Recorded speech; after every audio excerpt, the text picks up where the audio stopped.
Good day mga boss. So ngayon nandito tayo sa aking beta shop.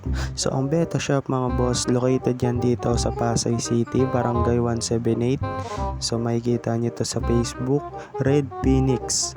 So itong beta shop mga boss, makikita nyo rito ang iba't ibang klase ng mga fighting fish. Ang fighting fish mga boss is napakaganda dahil may iba't iba siyang mga kulay.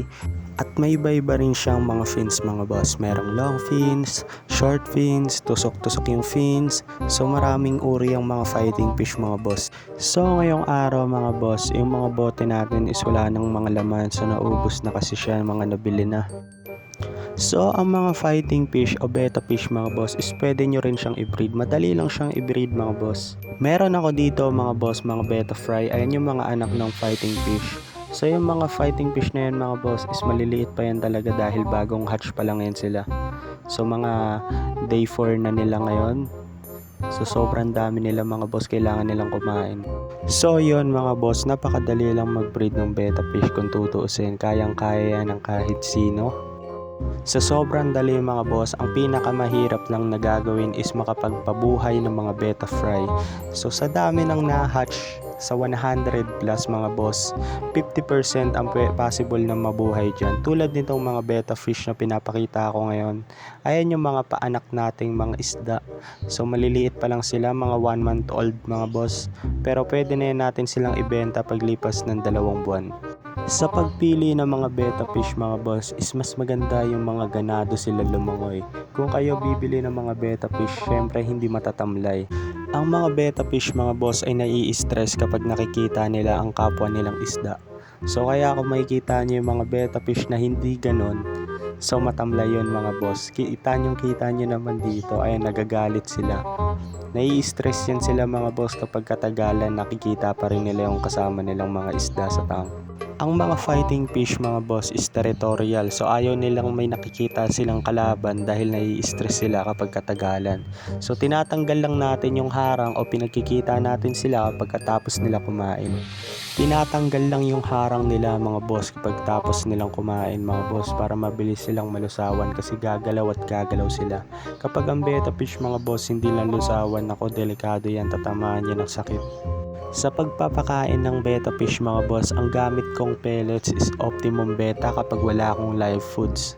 Pagdating naman sa live foods mga boss, pwede kayong magpakain ng kitikite o dapya o tubifex worm. Sa pagpapakain ng Optimum Betta o kahit anong pellets mga boss, mas maganda wag sa sobra. Parang sa tao lang yan kapag sobra masama. So kapag di sila nalusawan mga boss, nako delikado talaga yan. So kailangan konti, mas maganda.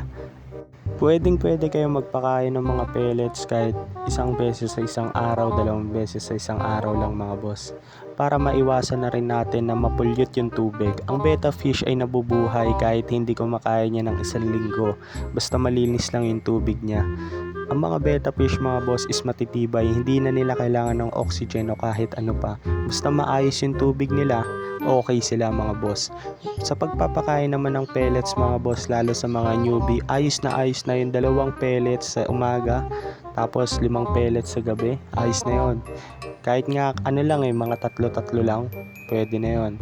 So ang mahalaga lang dyan, kumain sila at tamang diet lang yan mga boss. Kapag mga live foods naman pagdating sa betta fish mga boss, ang pinaka the best is kitikite basta malinis lang.